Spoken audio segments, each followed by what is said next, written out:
Il faut que tu prophétises encore sur un grand nombre de peuples et de nations et de langues et de rois.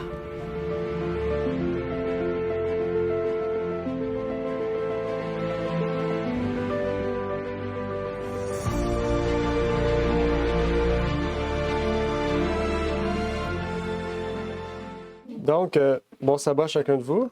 Bon, ça va. Donc, le sujet du jour est l'Iran et l'âge d'or du Messie. L'Iran et l'âge d'or du Messie. Donc, après beaucoup d'heures de recherche et d'études méticuleuses, on va partager aujourd'hui l'Iran et l'âge d'or du Messie. Donc, essayer de voir les raisons pour lesquelles les États-Unis ainsi qu'Israël ont décidé d'attaquer l'Iran. Puisque, bien sûr, aux nouvelles et ailleurs, on pense premièrement à ces attaques-là dans un but politique ou social, peut-être économique. À un certain niveau, peut-être une attaque en vertu peut-être des idées extrêmes qu'il y avait dans ce pays-là, parce que oui, il y avait des... bien sûr, c'est un pays musulman où il y a beaucoup d'extrêmes là-bas et qui détruit la liberté de plusieurs individus, particulièrement les femmes qui étaient touchées là-bas.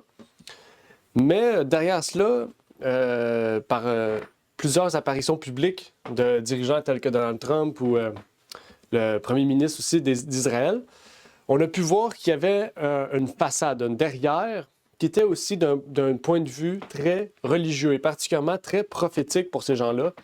Et c'est pour ça que le titre, c'est l'Iran et l'âge d'or du Messie. C'est parce que justement, pour Israël et les États-Unis, l'attaque de l'Iran fait partie du prochain âge d'or du Messie qui vient bientôt. Et on va voir aujourd'hui, d'un point de vue historique, d'un point de vue actuel et d'un point de vue prophétique, parce que oui, on va relier avec la parole de Dieu, les prophéties qui s'en viennent, en lien avec non seulement ces attaques-là, mais aussi les autres attaques en dehors de l'Iran, bien sûr, parce qu'il y a eu Gaza, il y a eu aussi l'attaque au Venezuela, etc. Et tout cela rentre dans un schisme profond qui est très prophétique et très religieux, on pourrait dire, vis-à-vis de ces deux pays-là. Et donc aujourd'hui, on va parler de beaucoup de choses très crues, pour un peu comme, bon, peut-être moins dégueulasse que ce que notre frère Lionel va partager, mais d'un point de vue prophétique, on va parler de choses très... aussi très d'actualité, qui peut aussi être sensible, des sujets très sensibles. Premièrement, récemment, le premier ministre de l'Israël, Netanyahou, un sioniste chrétien, un sioniste judaïque, désolé, a dit... attendez. Ouais, ben, il a annoncé être prêt à tenir jusqu'au retour du Messie. Il faut savoir que pour l'Israël, toutes ces attaques-là et toutes ces choses-là ont pour but de faire venir le Messie. C'est ce qu'on appelle le sionisme judaïque. Et pour les États-Unis, on appelle ça le sionisme chrétien. Le sionisme est dans le but justement de rétablir au niveau politique, social, économique, etc., l'autorité d'Israël. Mais derrière ça, est-ce qu'il y a quelque chose de plus profond encore? De plus ancré que ça. Et c'est ce qu'on va voir. Aujourd'hui, on va commencer dans une première partie, on va parler beaucoup d'actualité, d'histoire, etc. Et la deuxième partie, on va parler aussi d'histoire, mais on va relier beaucoup plus avec les prophéties. Donc, on va voir, il y a deux aspects vraiment à ce qu'on va voir. Mais ce qui m'a vraiment mené à partager cela avec vous, c'est vraiment une des citations dans The Guardian qui m'a vraiment amené à vraiment me poser beaucoup de questions sur ce qui s'en vient. Voici ce qu'il dit. La Military Religion Freedom Foundation affirme avoir reçu plus de 200 plaintes de militaires issus de toutes les branches de forces armées, y compris les Marines, l'armée de l'air et l'armée spatiale. L'un des plaignants, identifié comme un sous-office dans une unité qui pourrait être déployée à tout moment pour participer à des opérations contre l'Iran, a déclaré à la MRFF, dans une plainte consultée par le Guardian, que leur commandant nous avait exhorté à dire à nos troupes que tout cela faisait partie du plan divin de Dieu. Donc, pour montrer que c'est plus profondément que la politique, que l'idée qu'il y a un combat entre musulmans et chrétiens, etc. Il dit, et qu'il avait spécifiquement fait référence à de nombreuses citations du livre de l'Apocalypse faisant référence à l'Armageddon et au retour imminent de Jésus-Christ. Il a déclaré que le président Trump avait été oint par Jésus pour allumer le feu de signalisation en Iran afin de provoquer l'Armageddon et marquer son retour sur Terre. Donc, on voit ici que les raisons de ces attaques-là étaient très, très, très prophétiques. Quand je dis prophétique, je dis pas que c'est la réalité prophétique. Quand je dis c'est prophétique, c'est que pour les États-Unis, c'est un message prophétique. L'attaque d'Iran est plutôt un message prophétique pour rater la venue de Jésus. OK? Et il y a d'autres choses aussi intéressantes. Par exemple, récemment, juste un peu avant les attaques, tout le comité de Trump se sont joints à l'entour de Trump pour prier pour lui, pour les prochaines choses qu'il allait y avoir, les prochaines décisions importantes, cruciales. Et même récemment, ils ont fait un veau d'or, un genre de veau, puis c'est écrit dessus « In Trump we trust ». Là, en Dieu, on croit, c'est en Trump nous croyons, ou en Trump nous avons confiance. Qui a fait le veau d'or, c'est ça? Les Américains. C'est en Floride. Mar-a-Lago, a bizarre golden oath goat idol is on display. Des billets de 100$ qui étaient marqués dessus. In Trump we trust. OK?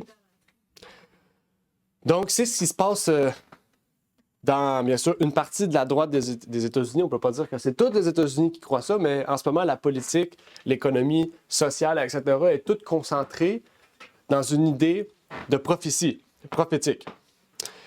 Ils font référence particulièrement à ce verset de la parole de Dieu dans Apocalypse 16, 15 et 16 qui dit « Voici, je viens comme un voleur, heureux celui qui veille et qui garde ses vêtements, afin qu'il ne marche pas nu et qu'on ne voit pas sa honte, et on les rassemblera dans le lieu qui s'appelle en hébreu Armageddon, qui est dans l'hébreu, montagne de la déroute. » Donc, ce verset-là serait appliqué à ce qui se passe maintenant en Iran, ce qui s'est passé à Gaza, ce qui va se passer peut-être dans d'autres territoires par la suite. Parce que là, l'Iran pourrait laisser entrevoir d'autres possibilités. Et on va voir aussi les raisons pour lesquelles l'Iran a été attaqué. Pourquoi pas plus, les Arabes Unis, les territoires des Arabes Unis. Pourquoi pas d'autres territoires musulmans. Pourquoi c'est particulièrement l'Iran? Pourquoi pas la Turquie ou d'autres territoires qui pourraient y ressembler? Eh bien, on va tout voir ça aujourd'hui ensemble, puisque bien sûr, il y a un message très important à comprendre et quelque chose de très crucial à entrevoir derrière cela. Avant de commencer, nous allons prier. Donc, prions. Notre Père est aux cieux, nous aimerions te remercier pour l'opportunité que tu nous permets d'être aujourd'hui réunis pour te louer, te rendre gloire et parler de ces choses, Seigneur, qui sont liées aux prophéties de la parole de Dieu et qui nous révèlent aussi peut-être certaines nouvelles théories ou nouvelles idées en lien avec ta parole qui Seigneur, ressortent, eh bien, que tu puisses nous ouvrir notre esprit, Seigneur, pour que nous puissions bien comprendre ce que ta parole veut nous amener à comprendre, Seigneur, et nous révéler, et que tu puisses vraiment te révéler à nous, Seigneur, par ton esprit, pour que vraiment nous puissions rester droits sur la parole et rester fermes dans les principes de ta parole, Seigneur, pour ne pas aller à tout vent de doctrine, Seigneur, de gauche à droite, Seigneur, et que tu puisses, Seigneur, nous montrer aussi que ton Fils revient très bientôt, que les prophéties s'accomplissent, Seigneur, devant nos yeux. Et je te prie pour ces choses, au nom de ton Fils Jésus-Christ. Amen. Amen. Dans Apocalypse 16,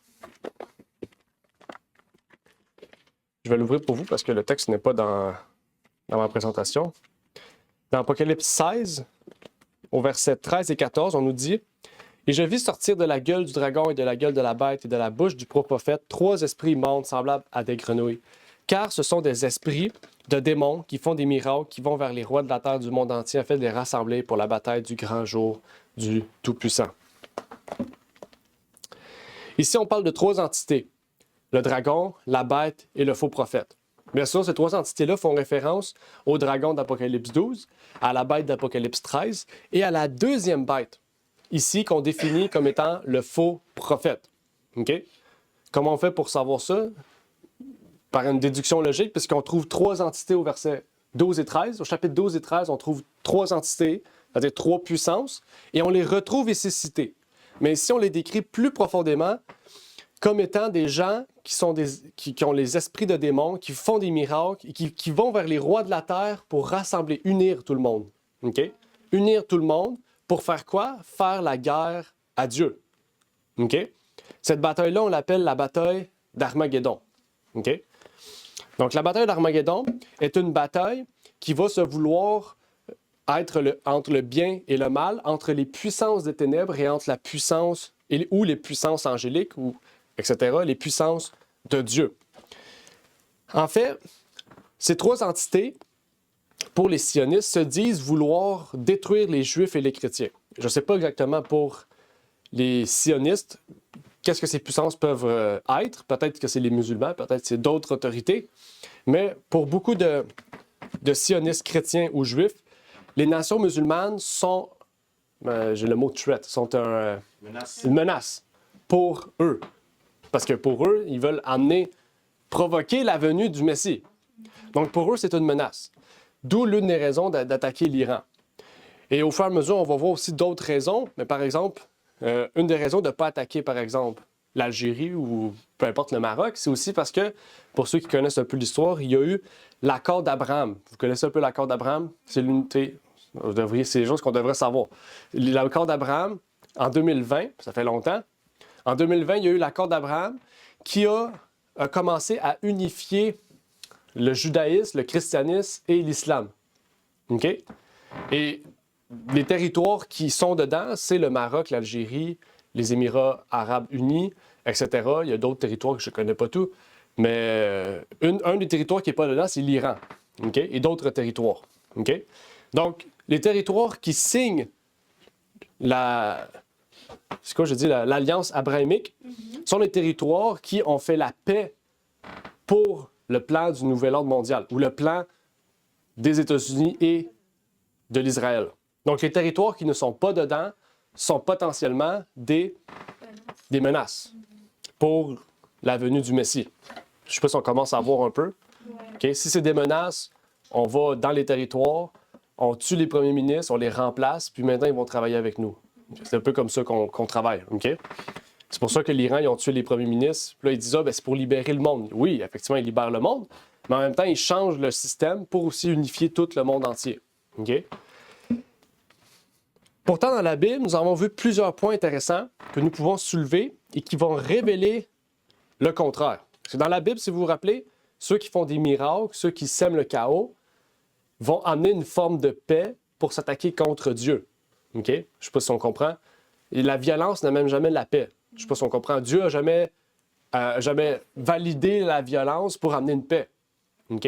Dieu travaille par l'amour pour amener une paix. On sait que l'amour, même des fois, ne réussit pas. Parce que Satan, lui, va toucher les gens par le plaisir. OK? Mais dans la parole de Dieu, il y a d'autres choses très intéressantes. Dans Apocalypse 3, verset 9, il y a un passage intéressant. C'est l'Église à Philadelphie. Dans l'Église de Philadelphie, il ne faut pas oublier, c'est tout symbolique pour la plupart. Il dit, « Voici, je t'en donnerai de la synagogue de Satan, qui se dit juifs et qui ne le sont point, mais qui mentent. Voici, je les ferai venir afin qu'ils se prosternent à tes pieds et qu'ils connaissent que je t'ai aimé. » L'Église de Philadelphie et l'Église de Laodicée sont deux églises qui vont conjointement arriver ensemble jusqu'à la fin des temps. Quand on lit les écrits des pionniers et autres, on comprend que l'Église de Philadelphie est l'Église de l'amour fraternel. Philadelphia, c'est l'amour fraternel, c'est l'amour agapé. Okay? C'est le véritable amour. Et Laodicée, c'est l'Église qui se prend pour un autre. C'est l'Église hautain, qui n'a besoin de rien, qui ne veut rien avoir pour être ramené dans le droit chemin et avoir vraiment le feu de l'Esprit en lui. Et dans l'Église de Philadelphie, qu'est-ce qu'il se dit? Il dit, à l'Église de Philadelphie, je donnerai de la synagogue de Satan qui se dit juifs et qui ne le sont point, mais qui mentent. Une autre Église auparavant, on avait cité cela aussi. Okay? Les Juifs ici qu'on parle, c'est pas nécessairement des vrais Juifs. On parle de Juifs, c'est symbolique aussi, parce que dans la Bible, il ne faut pas oublier, c'est pas tous ceux qui se disent Juifs de chair qui sont véritablement les vrais Juifs. Okay? Donc, on peut, dans un sens, dire que c'est pas tous les chrétiens qui se disent chrétiens qui sont véritablement chrétiens. C'est logique, Jésus le dit. C'est pas tous ceux qui disent Jésus, Jésus Seigneur, Seigneur, qui vont être sauvés. OK? Donc, c'est la même chose ici. Il y en a qui rentrent dans la foi, plus pour chercher les bénédictions, chercher le salut, chercher, pas le salut, mais chercher tout ce qui est positif, mais oubliant le côté négatif de la foi. Le côté négatif, c'est qu'on va être persécuté par le monde. Il n'y a pas de côté négatif à la foi, mis à part le fait que le monde va se revirer contre nous, contre les chrétiens. OK? Donc, l'Église de Philadelphie et de Laodicée sont conjointement liées à la vraie Église. Et ici, c'est intéressant parce qu'il compare les Juifs qui se disent Juifs, mais qui sont en fait la synagogue de Satan. Et cela, on peut relier cela aussi à Apocalypse 12. Parce qu'Apocalypse 12, qu'est-ce qui est représenté par l'Église de Satan dans Apocalypse 12? Qu'est-ce qui est représenté par l'Église de Satan dans Apocalypse 12? Une femme. Attends, L'Église de Satan. On n'est pas une femme. Ça, c'est Apocalypse 17. Qu'est-ce qui combat la femme, l'Église chaste dans Apocalypse 12? Le dragon. Un dragon. OK?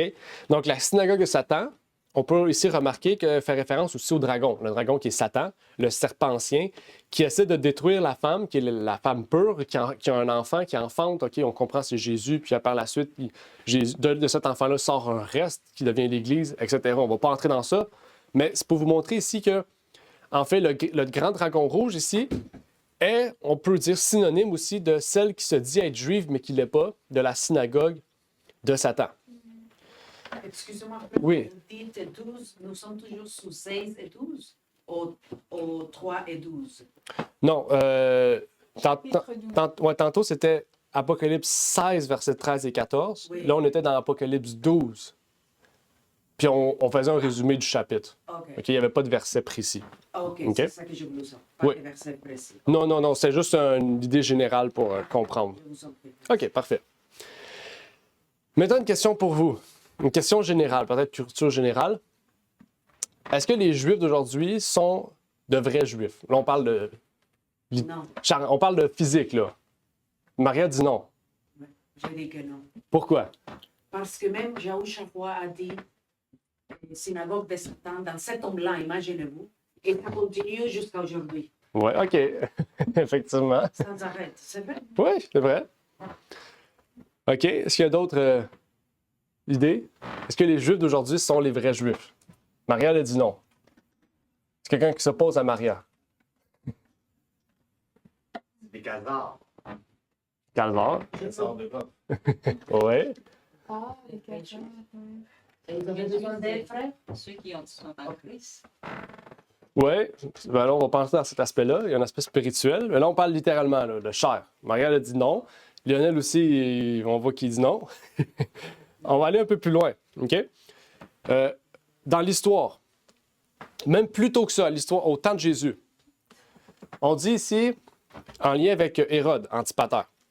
Il dit Antipater était un noble idumien, édomite, descendant d'Ésaü. Lorsque les souverains asmonéens de Juda étendirent leur domination sur Édom, ils obligèrent les Édomites à se convertir au judaïsme. Alors que les descendants de la lignée royale se disputaient le trône, Antipater convainquit le général romain Pompée de soutenir Hircan II, et avec l'aide des Romains, son prince remporta le conflit dynastique et régna sur la Judée, désormais État client de Rome. Ici, c'est pour vous montrer que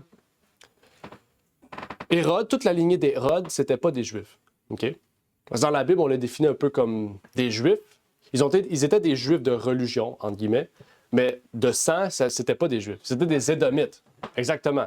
Physiquement, on pourrait dire de corps, OK? De nation, on pourrait dire, c'était pas des Juifs. OK? C'est comme si, c'est la même chose, par exemple, je sais pas, un des présidents des États-Unis, on dit qu'il faut qu'il soit américain. Puis là, d'un coup, il y a un Canadien qui devient président des États-Unis. C'est la même chose qui est arrivé avec l'Israël. OK? C'est que c'est tous des Juifs, puis tout d'un coup, ceux qui dominaient les Juifs, c'était même plus des Juifs. C'était même pas des vrais Juifs. Autant religieusement que littéralement, c'était des Édomites. OK? Donc, aujourd'hui, les Juifs d'aujourd'hui sont potentiellement pas des Juifs. Ils sont potentiellement des Édomites. OK? Puis on a parlé d'Europe. Se comporte aussi, c'est c'est domine plus. Oui, c'est ça, exactement. Avec le temps, ça a changé. Ça Ouais. fait quand même 2000 ans de ça. OK? Vous pourrez aller voir aussi Joseph, l'historien Joseph, j'oublie tout le temps son nom. Josephus, c'est quoi, il n'y a pas un nom de famille à lui? En tout cas, Joseph, allez voir Josephus ou Joseph, vous allez comprendre. Lui aussi, il parle de ça pour montrer que les Juifs ont commencé à être mélangés entre les Juifs et les Édomites. On peut trouver l'historien Joseph. Ben, écrit en ligne Josephus. C'est l'historien juif le plus populaire au monde à l'époque de Jésus. OK? Vous allez le trouver facilement. Donc, je vous dis ça parce qu'aujourd'hui, il serait difficile de réellement déterminer qui sont les vrais Juifs des faux Juifs. OK? Mais Dieu va les ramener. Ouais. Ah, Mais nous savons, comme Maria l'a dit, qu'il travaille pour la synagogue de Satan. OK? Jésus le disait, dans Apocalypse 2, on le dit, puis dans Apocalypse 3, on le dit, puis Philadelphie nous concerne notre époque. OK? Maintenant, allons plus profondément.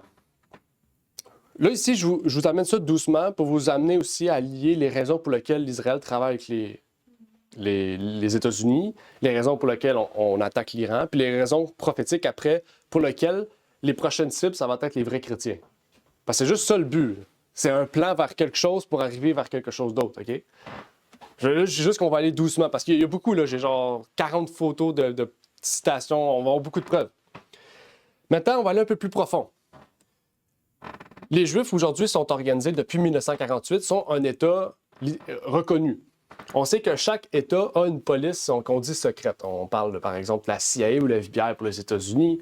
Nous, ici, on pourrait parler de la... Je sais pas. On a une police secrète ici? La gendarmerie royale, on pourrait dire. Il y en a partout. Quelle est la police secrète ou le groupe d'élite de l'Israël? Le Mossad. Est-ce que vous savez ce que signifie en hébreu Mossad? non. Oui, je sais. Attends, allez-y, après ça, on va laisser Lionel, parce que je sais qu'il le sait. Mafia. Mafia, OK. Proche. C'est proche, on sait que c'est ça. On va laisser Lionel.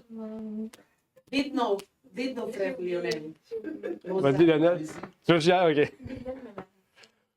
Dans le livre qui s'appelle By Way of Deception, désolé, on peut lire. Le titre de l'ouvrage est tiré de la devise hébraïque du Mossad à l'époque, issue du livre des Proverbes 24:6. Je ne vais pas lire ce qui est écrit là. Qu'il avait apprise d'Aaron Scherf, directeur de l'Académie du Mossad, où il avait suivi sa formation. La traduction d'Ostrovsky était « C'est par la ruse que tu mèneras la guerre ». En réalité, la traduction est « C'est par le conseil ou la stratégie que tu mèneras la guerre ». Qu'est-ce qui est écrit ici?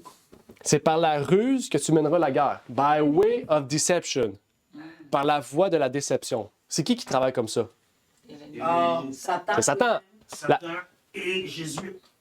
Ouais, c'est ça. Satan et les Jésuites. Jésus aussi? Non, les Jésuites. Jésuites. Ah, les Jésuites, Pas excusez-moi. Jésus. Oh God. Mais ici, ce qu'on peut voir... Et les Sédomites, par dire. Ouais, c'est ça.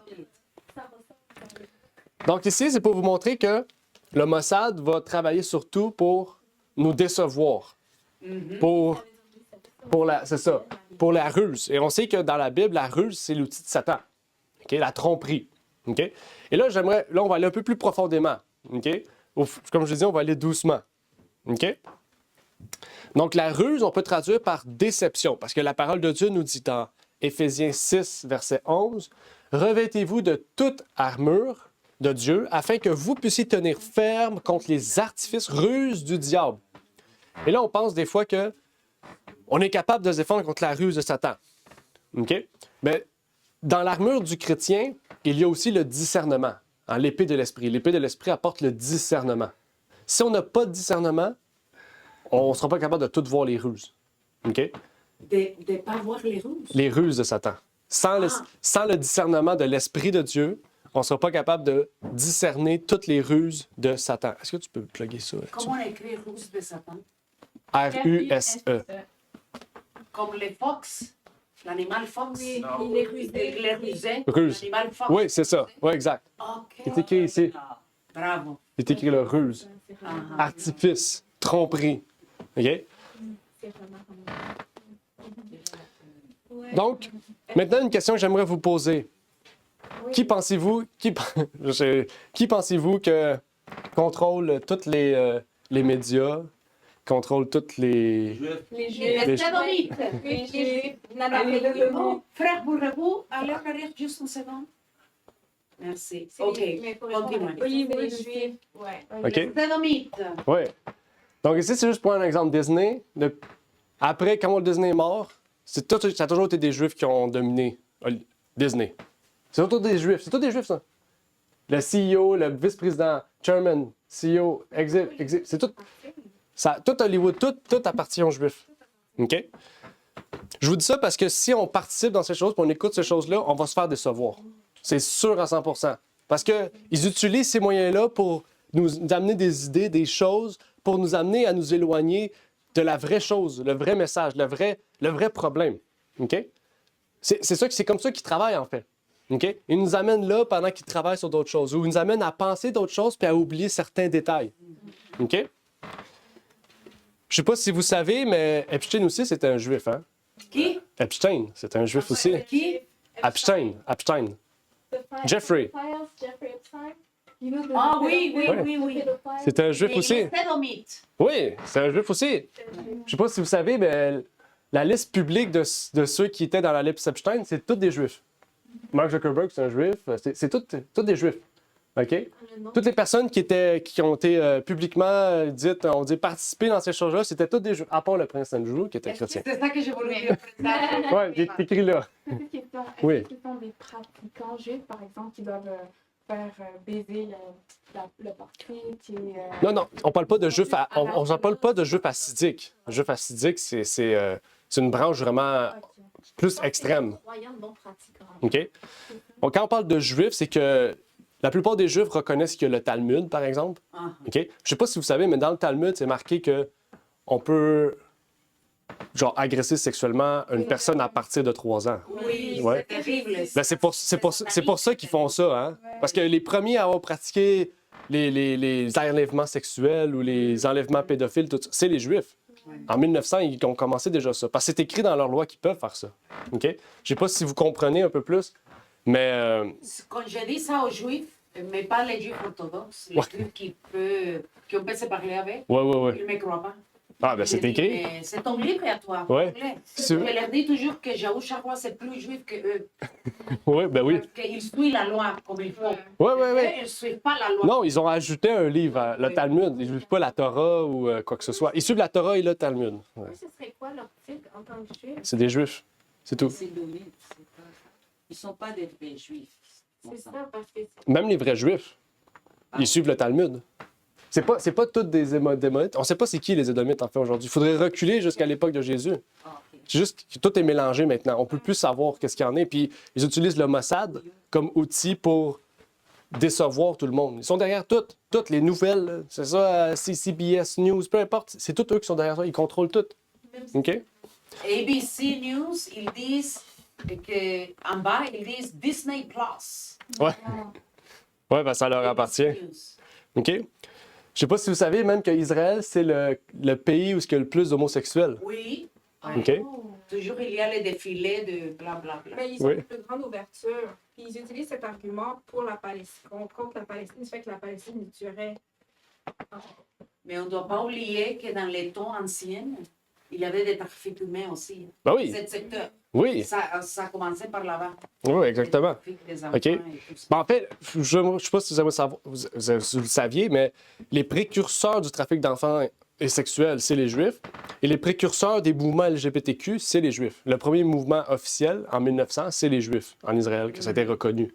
OK? Donc, c'est juste pour vous dire que il y a une œuvre qui est derrière cela, qui promouvoit ces choses-là depuis longtemps, qui aujourd'hui ont réussi à convaincre les États-Unis à travailler pour eux. Je ne sais pas si vous connaissez, parce qu'Epstein, à la base, il travaille pour le Mossad, puis son but, c'était de blackmail, on dirait, tous les présidents. Ça veut dire que tu viens chez nous, on te filme, parce que tout est enregistré, il filme. Après ça, il dit, si tu fais pas ça pour nous, on publie ça.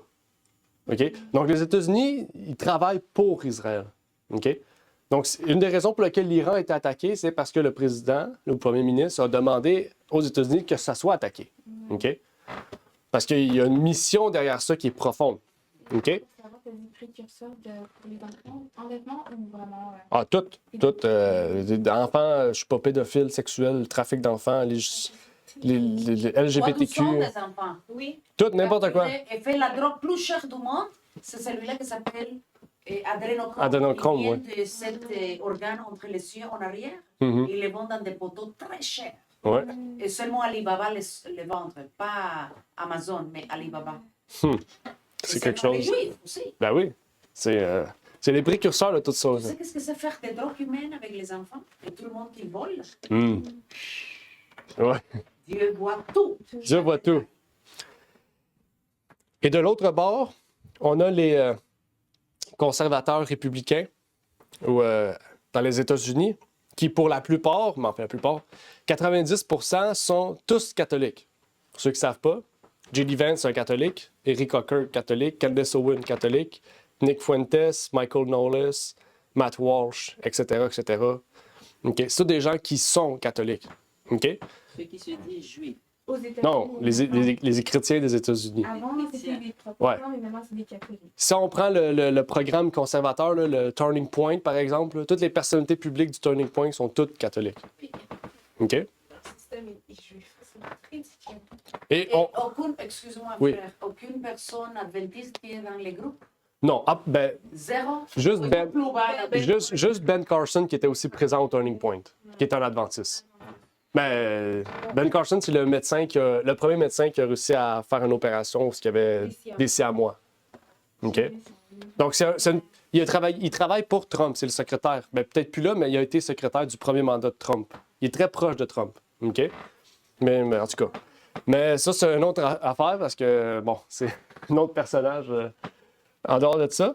Mais ici, c'est pour vous dire que c'est tous des personnages publics. C'est des YouTubers ou des personnages qui sont très connus dans le monde conservateur aux États-Unis, très réputés, ont une très bonne réputation. Tantôt, on va voir certains d'entre eux dire des choses atroces. Là. On va voir des choses, c'est vraiment, ils révèlent leur vrai visage. Dans la Bible, je ne sais pas si vous remarquez, dans Apocalypse 13, ça dit que la deuxième bête se révèle comme un agneau, mais elle parle comme un dragon. OK? C'est qui le dragon déjà? C'est Satan. OK? Donc, elle se révèle comme étant pure, elle se révèle avec des bonnes intentions, mais elle parle comme un dragon. Puis, ça me fait penser, personnellement, pour le moment, surtout tout ce qui se passe en ce moment, ça me fait penser beaucoup aux États-Unis. Les États-Unis, ils montrent des beaux motifs. On les voit, on dit Trump, il fait bien, il légalise, il met bien les choses, mais on entend différentes personnes qui propulsent Trump et on dit, qu'est-ce qu'il dit? Ça marche pas. Dans le sens, ça révèle tout un autre but, une autre idée de ce que vraiment il révèle. C'est ce qu'on va voir aujourd'hui, OK? Donc, on est pris entre deux États. Un État Israël qui prône le Messie qui arrive bientôt et qui propulse toutes les idées politiques, économiques, etc. dans le but de faire venir un Messie. On sait pas qui est cette personne-là, mais pour eux, c'est la personne qui doit venir. Ils font tout, au point de tuer des gens, d'exterminer des nations s'il faut, pour faire venir et accomplir l'accomplissement. OK? Et d'un autre côté, on a les États-Unis où derrière ce mandat-là, les Jésuites s'occupent de ce côté-là. Il faut savoir, les Jésuites, autant que les Israël, veulent le même but. OK? Aux États-Unis, 80% de ceux qui entourent Trump sont soit juifs, soit catholiques. OK? Il n'y a plus de protestants vraiment, à part Trump lui-même. Là. Et OK. qu'est-ce que ça veut dire, ça, frère? Qu'on n'a pas une autre religion entre les deux? En fait, en tant Partie de la prophétie? que tel, il n'y a rien de mal à ça.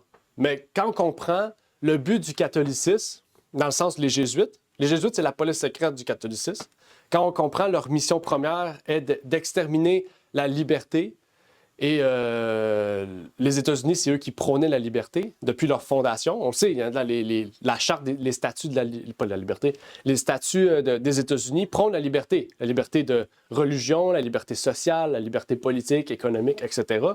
Eh bien, tout après que les États-Unis se sont organisés, l'Église catholique a dit « Nous avons maintenant un nouvel ennemi, les États-Unis d'Amérique, qui prônent une liberté à laquelle nous, on ne croit pas. » C'est ça que les catholiques ont dit. Je pourrais t'amener les preuves, là, parce que c'est pas le sujet, mais je pourrais t'amener plein de citations où ce que l'Église a dit que leur ennemi, c'est les États-Unis.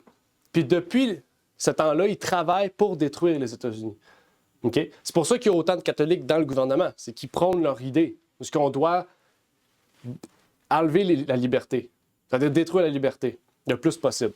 Et depuis OK. longtemps, les États-Unis n'est pas un pays, mais une corporation. Oui, aussi. Depuis des années, Ouais. c'est une corporation, pas vraiment. Puis ceux qui les contrôlent, c'est les banquiers. Puis les banquiers sont juifs. Ils utilisent les gens comme des esclaves pour Ouais. les taxes et les... Oui, effectivement. Des États-Unis pour payer beaucoup de cochonneries de eux. Oui. Puis en tout cas, ça, on pourrait en parler, c'est un gros sujet, là. Ils sont très souffrants. Ouais. Donc maintenant, on comprend aussi un peu plus pourquoi l'Église envoie beaucoup d'argent, d'armes et d'appui à Israël. Puisque de deux côtés, ils sont sionistes. Les Israélites sont sionistes, les États-Unis sont sionistes. Donc, qu'est-ce que ça veut dire pour eux, les sionistes à la base, c'est que l'Israël est encore la nation de Dieu et que les chrétiens sont un peu comme les appuis à la nation de Dieu et qu'on doit, si on les finance, si on les aide à faire revenir le Messie, eh bien, les chrétiens seront bénis. OK? Donc, les États-Unis, ils font tout ça, autant les attaques de l'Iran, tout ça dans le but de recevoir une bénédiction du Messie des Juifs qui va venir, qui pour eux va faire venir l'Antéchrist, va faire venir l'Armageddon, va faire venir les 7 ans de tribulation. OK? Là, je vous parle dans un langage évangélique ou charismatique. OK? Allons maintenant un petit peu plus loin. Parce que là, je vous ai dit certaines choses sur la pédophilie, les problèmes, la sexualité, l'homosexualité, tout ça. C'est beaucoup plus profond que ça. OK? Les Juifs sont dominés plus profondément par une autre religion que le judaïsme de l'époque du Christ. OK? Comme Maria l'a dit, Jésus était plus juif que les Juifs d'aujourd'hui. C'est 100% vrai. OK? Amen. Alléluia. Il n'y a rien d'autre à dire. Bon, on va voir certaines choses. Je l'ai dit, carrément. Oui, il faut le dire. Oui. Dans le site Shabbat, je vous le recommande parce que c'est là-dessus qu'on peut voir le Talmud. OK? Si vous parlez à un juif, les textes sont tous là-dessus. Vous pouvez tous les voir, sortir les citations, puis arriver avec ça devant un juif. OK? Moi, cette semaine, c'est la première fois que je lisais le Talmud. Puis je vous dis, il y a des choses, c'est vraiment... C'est pire que l'islam là, qui dit tuer tous les chrétiens. Eux, ils disent, si un gentil pratique le sabbat, il mérite la peine de mort. C'est ça qui est écrit. OK? C'est vraiment très lourd, là. Est-ce que je peux ajouter quelque chose? Oui? Rappelez-vous la fille Nefertite dans l'Égypte, dans cet homme-là? La petite fille qui s'ont coupé les cheveux, ils ont mis la perruque. Mais pas seulement elle, beaucoup de filles étaient prises vierges pour les sacerdotes, pour devenir sacerdotisses. OK.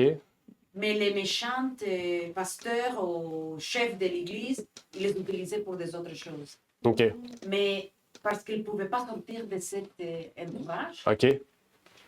malheureusement, ils ont programmé leurs pensées pour croire qu'ils sont choisis OK. pour Élu. la sainteté, mais vraiment, ils étaient des esclaves abusifs. OK. Et des autres- OK. Non, je connais pas cette histoire-là. Mais ça m'étonne pas, mais je connais pas. Mais oui, je suis sûre que vous... Peut-être si Et tu aussi me... les Mahomites, ce type de sacrifice qu'ils faisaient dans la grande statue que les filles vierges petites, ils étaient mis dans le feu. L'histoire biblique. Ah, c'est c'est pas Baal, c'est Moloch. Comme Ruth. Le papa a laissé Ruth dans une place, mais heureusement, Ruth, il choisit les enfants parfaits, mais heureusement, Ruth, quand elle était prise pour aller la sacrifier, une tache est venue dans sa peau et le prêtre ou quelqu'un là-bas dit « Oh, Ok. tu n'es pas parfaite plus. » OK. Elle était vivante pour longtemps. Mhm. Elle a vécu avec l'autre madame. Naomi. Non, oui, ils sont partis de retour à Israël. Mhm. OK. C'est Ouais. une histoire très significative. Oui, Ruth, c'est très... ouais, C'est c'est... sa relation à ça. Ouais, OK. Ben, merci, Maria, pour ça. Avec plaisir. On va lire cette citation qui dit « Au cœur de votre corps vit une personne, une âme. Au cœur de la pratique juive vit une sagesse intérieure, l'âme du judaïsme. » Quelle est l'âme du judaïsme? On parle du judaïsme moderne. Nous l'appelons souvent Kabbale. Vous connaissez la Kabbale? Je connais un peu, mais même justement, Vincent, il m'en avait pas. On va en parler parce que c'est... En tout cas, on va parler un peu là, OK? Ce qui signifie recevoir. Tout comme la pratique juive nous est transmise par une tradition ancestrale ininterrompue depuis la révélation au Sinaï, il en va de même pour son âme. Aujourd'hui, le judaïsme est conduit par la Kabbale. La Kabbale, on pourrait dire, c'est la révélation ésotérique juive à laquelle, soi-disant, Adam, ou je pense que c'est Moïse, je vérifie exactement, a reçu une révélation de l'ange Raziel qui lui a donné un livre qu'on appelle la Kabbale. En fait, directement, c'est de la magie noire, OK? C'est de la magie, c'est de la sorcellerie, OK? Donc, c'est juste pour dire que la plupart des Juifs aujourd'hui mélangent le Talmud, mélangent la Torah et mélangent la Kabbale, qui donne une religion judaïque, satanique, occulte. Donc, s'ils prennent tous ces enfants-là qui pratiquent ces choses-là, c'est parce qu'ils vénèrent un Dieu qui est Satan. OK? On sait que Baphomet il représente l'identité, je sais pas le terme qu'on utilise, mais l'identité homme et femme conjointement. OK? C'est un peu ça qui révèle aussi. Mais c'est juste pour vous dire aussi que c'est ce qui domine la politique en ce moment. OK? On pense que la politique, c'est juste des hommes qui se combattent pour des territoires, pour de l'argent. Mais derrière cela, il y a vraiment quelque chose de prophétique d'un point de vue autant de Satan que de Dieu. Dieu révèle dans la parole que ces choses arrivent pour quelque chose de plus profond, qui n'est pas révélé publiquement nécessairement, ou qu'on n'entend pas beaucoup parler publiquement. OK? Parce que c'est ça le but, en fait, des médias. Puis je dis des médias, c'est ça le but du Mossad. C'est de révéler ce que le monde veut entendre. OK? Mais les chrétiens qui ont un discernement vont sonder véritablement les Écritures et voir vraiment ce qui est derrière cela est plus grand que ce qui est révélé. OK? Amen. Parce que c'est ça le but, là. C'est pas ce qui est écrit noir sur blanc qui est important. C'est le message derrière ce qui est écrit noir sur blanc, qui est la parole de Dieu. OK? Parce que le noir sur blanc, c'est juste des humains qui ont écrit. Mais il y a un message profond qui n'est pas révélé, qu'il faut sonder. OK? C'est pour ça qu'un historien qui lit la Bible ne va pas comprendre. Parce que justement, il faut avoir un esprit de discernement. Il faut avoir l'esprit de Dieu pour comprendre la parole. Il y a un message profond. Satan fait la même chose. Il révèle quelque chose, mais il y a un message profond derrière qui, quand il rentre, vient nous détruire notre relation avec Dieu. C'est pour ça qu'il faut faire attention à tout ce qu'on écoute, ce qu'on lit. Tout ça nous détruit notre relation avec Dieu, puis nous amène plein de choses qui détruisent aussi notre possibilité de pouvoir discerner le bien du mal. C'est profond, là. Chaque chose est spirituelle. Okay? Là, je ne dis pas qu'on touche puis c'est spirituel. Ce que je veux dire, c'est que quand on commence à comprendre qu'il y a un combat spirituel entre le bien et le mal, tout ce qui nous entoure devient quelque chose d'important à comprendre, à laquelle Satan et Dieu peuvent nous toucher. OK? Maintenant, allons un petit peu plus profondément dans ce qu'on a vu jusqu'à présent. Je sais que vous connaissez Rothschild. Le père, Nathan Meyer, a dit « Celui qui contrôle l'émission de la monnaie contrôle le gouvernement. » Qui contrôle l'émission de la monnaie? Rothschild. Qui est Rothschild? Un juif.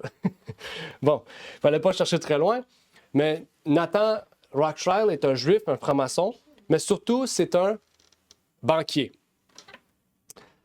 En fait, j'aimerais vous parler maintenant plus profondément. Mais ils sont méchants, eux. Oui. Parce qu'un commençait de l'Europe, l'autre de l'Amérique, l'autre de l'Afrique. Ouais. Ils ont fait un network de prix pour commencer. Ils ont fait le network. Oui, c'est une grosse famille aussi. Hein? C'est Alors, très, très... C'est comme ça qu'ils ont réussi à contrôler tout. Oui. Maintenant, vous connaissez peut-être aussi les deux plus grosses compagnies du monde. Lesquels? Les compagnies d'investissement BlackRock puis Vanguard. Ben oui. Oui. C'est qui les fondateurs? Des armes ou quelque chose comme ça? Oui, ils font beaucoup de choses. Ils sont diversifiés. Ils sont très diversifiés dans le mal. Est-ce que vous savez qui sont les fondateurs de ces deux groupes-là? Les quoi? Les fondateurs? Vanguard puis BlackRock. C'est qui? C'est des Bill com- Gates? c'est BlackRock et Vanguard, c'est comme la compagnie. J'avais le nom, j'ai plus le nom, je sais pas. C'est des compagnies d'investissement, dans le fond. Ah, ça doit être les bâtiments. OK? C'est pas des Rothschild. Non. Rockefeller? Non. Rothschild, Rockefeller, eux, ils contrôlent des banques. Eux, c'est des compagnies d'investissement. Eux, ils rachètent des entreprises, ils investissent dans des entreprises, puis ils prennent contrôle de marché. OK? Les jésuites, alors? Non, les fondateurs de BlackRock, les 8 fondateurs de BlackRock, parce qu'ils sont 8 ensemble qui ont fondé une entreprise, et Vanguard sont des Juifs. Ils sont tous des Juifs. Je ne sais pas si vous savez, d'ici 2028, c'est eux qui vont contrôler le monde entier. Je ne sais pas si vous savez, ça a passé les nouvelles. Hein? C'est pas... Et Bayer, ce sont les Juifs, les propriétaires? Les Bayer qui tuent l'humanité aussi? Ah, je sais pas, peut-être. J'ai pas tout fait des recherches pour toutes. Mais BlackRock et Vanguard, d'ici 2028, vont contrôler le monde. Tout. Rien.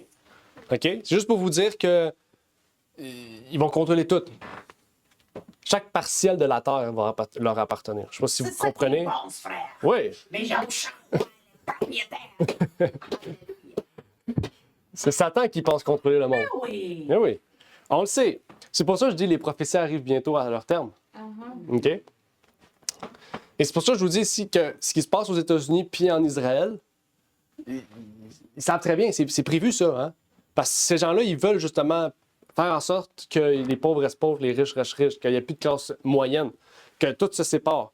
C'est tout prévu pour la fin des temps. Je ne sais pas si vous savez, le CEO, là, Klaus Schwab, a travaillé pour BlackRock et Vanguard. Il a beaucoup d'argent investi dans ça. OK? Puis il a dit, quand les gens auront plus de propriété, c'est là qu'ils vont trouver leur liberté, qu'ils vont trouver leur plus grande joie. OK? Ils veulent enlever la liberté à chaque individu. OK? C'est le plan. Tu voulais dire quelque chose? Oui, s'il vous plaît. Est-ce que vous êtes au courant que le roi choisi par les Perses, c'est le Reza Pahlavi? Et il a dit dans une conférence dernièrement qu'il veut s'unir avec les Juifs. Il y Ouais. avait un drapeau perse avec les lions entre, parce que l'autre, c'est pas... Ouais. Vous comprenez ce que je veux dire? Ouais. Avec le drapeau juif, aux étoiles de David. Alors, ils disent que ce sont les Perses. Ça va revenir comme dans le tome d'Esther. Ils Ouais. vont être très unis et il y aura de belles choses qui vont arriver. Je ne sais Ouais. pas. Ensuite, tu m'aurais pu m'envoyer ça. Mais c'est pour montrer qu'ils vont signer l'accord d'Abraham bientôt. OK? S'ils signent l'accord d'Abraham, ça veut dire que les États-Unis et Israël ont réussi la guerre. Oh! C'est ça le but. C'est Et que, on reste à nous, n'est-ce pas? ben, pour que Jésus revienne, oui. Parce que parce qu'il faut comprendre, eux, ils font ça. Eux, ils détruisent des nations, ils tuent des gens dans le but d'hâter la venue de Jésus. Mais bibliquement parlant, est-ce que Jésus a déjà hâté son royaume ou encouragé les gens à hâter son royaume en tuant, en persécutant des nations? Non. Non. Si on suit toute l'histoire depuis Jésus, qu'est-ce que les catholiques ont fait? Ils ont persécuté, tué des milliers et des millions de personnes, 50 millions à 100 millions de personnes, particulièrement des protestants, particulièrement des juifs, des chrétiens, qui étaient fidèles dans leur message, qui pratiquaient le sabbat, on les tue. Okay? Ceux qui judaïsaient, parce que c'est eux qui ont inventé le terme. Ceux qui judaïsent, c'est eux qui ont inventé ça. Ça n'existait pas avant. On ne judaïsait pas, on pratiquait la vérité, le sabbat. Quand les catholiques sont arrivés, ils ont dit on va croire au dimanche, puis ceux qui judaïsent, ils méritent la prison. Puis ça a commencé, puis à la fin, ben, l'Inquisition est arrivée, puis maintenant on les décapitait, on les torturait. Okay? C'est juste pour montrer que jamais dans l'histoire, ceux qui ont défendu la vérité ont pratiqué la violence pour, en fait, se protéger. OK? Mais on va voir vers la fin, on va voir aussi comprendre qu'est-ce qui s'en vient. OK? Face à quoi on va devoir se préparer. Qui sont les vraies cibles? OK? Est-ce que c'est les musulmans les vraies cibles? C'est qui les vraies cibles? OK? Qu'est-ce qui s'en vient? C'est ça qu'on va devoir comprendre. Puis c'est intéressant parce que Marie a parlé de l'étoile de David. OK? J'ai montré une courte image ici pour montrer une petite affaire. OK? L'étoile de David avec mais ça, c'est rien. C'est pas une preuve. OK? On va aller voir un peu plus loin. Il y a un texte cette semaine que je lisais dans Actes. C'est nice. C'est intéressant parce que Candace Owen a partagé le même texte. Puis elle a compris quelque chose d'intéressant, mais je pense pas qu'elle a Dans le même sens que toi. changé elle a pris décision de s'éloigner du sionisme. Dans Actes 17, verset 43, dans la version Martin, on dit « Mais vous avez porté le tabernacle de Moloch et l'étoile de votre Dieu enfant, qui sont des figures que vous avez faites pour les adorer. C'est pourquoi je vous transporterai au-delà de Babylone. » Vous savez, c'est quoi l'étoile de enfant? L'étoile de enfant, c'est l'étoile d'un faux Dieu, OK? Vous savez à quoi qu'elle ressemble, cette étoile-là? Je ne sais pas. Parce que dans la Bible, on parle de cette étoile-là dans Osée, puis dans Actes, par Étienne. On va vous montrer une image. C'est une étoile qui a 5 points. Ah, Parce peut-être. qu'en Ontario, il y a des maisons, beaucoup de voisinages qui sont des étoiles tous, je ne sais pas. OK. Ils sont collés dans l'air. Yes! C'est ça que je vois à l'Ontario. Exactement. Oui, mais il y a 6 points là. 1, 2, 3, 4, Ah, 5, ok, 6. alors c'est pas celui-là. C'est Il y a 5. En fait, l'étoile de l'enfant, c'est l'étoile de David. OK? C'est vraiment ça. OK? L'étoile de David d'aujourd'hui, c'est l'étoile d'un faux Dieu que les Juifs adoraient puis qu'ils faisaient déjà. OK? Ils ont repris cette étoile-là puis ils disent qu'ils l'ont attribuée à David. OK? Mais en fait, ça représente c'est un symbole, ça représente des choses ici. C'est quel verset? Acte combien? Acte 7, verset 43. OK? Puis vous savez, cette idole-là est reliée à quoi? À Moloch et au sacrifice d'enfants. Qu'est-ce que Epstein faisait? Vous comprenez un peu le lien? La cabale, puis tout ça. Ils font pas tout ça pour rien. OK? Ils font pas tout ça pour rien. Donc, leur bombardement en Iran avait pour but de changer de régime pour faire avancer l'accord d'Abraham. Parce que l'accord d'Abraham a pour but d'unir les 3 religions d'Abraham. Protestants, juifs et musulmans. OK? Et il y a beaucoup de pays qui s'en vont vers ça. L'Iran, maintenant, je pense, selon ce que Mariam a dit, il s'en va vers ça. OK? Tandis que il y a quelques semaines, c'était tout le contraire. Il fallait une attaque pour faire avancer et faire venir, en fait, l'Armageddon. Parce que l'Armageddon, c'est pas positif, là. Dans le sens, c'est pas positif pour les gens, mais pour nous, oui, parce que c'est la fin des temps. OK? Avançons un peu plus loin. Vous voyez ce que le président d'Israël, Netanyahou, a dit. Il dit affirmer que Trump a réalisé ses rêves. En bombardant l'Iran, Israël bénéficie désormais du soutien des États-Unis, de mon ami, le président américain Donald Trump et de l'armée américaine. Cette coalition de forces nous permet de faire ce que j'aspire à faire depuis 40 ans. C'est quoi Netanyahou? Netanyahou, c'est le président d'Israël. Ouais. Benjamin Netanyahou. Je pense qu'il est polonais, hein, je ne me trompe pas. Polonais juif ou. Je sais qu'il vient d'un pays d'Europe aussi, ce monsieur-là. C'est comme Hitler qui est mélangé juif avec une autre. Ouais, exact. Okay. En ce moment, Israël est à son paroxysme. Les États-Unis aussi. Car ils disent car l'Armageddon arrive très bientôt et donc l'enlèvement secret va arriver bientôt pour que l'Armageddon sur cette terre puisse, eh bien, faire son œuvre. Parce que pour eux, les chrétiens ne seront plus là. On va être enlevés. OK? Ça veut dire ce qu'on appelle rapture? Yes, rapture. OK? On va en parler. Si vous voulez, on pourrait parler de ça prochainement, l'enlèvement secret, d'où que ça vient. Parce qu'il faut savoir, les premiers chrétiens ne croyaient pas à ça.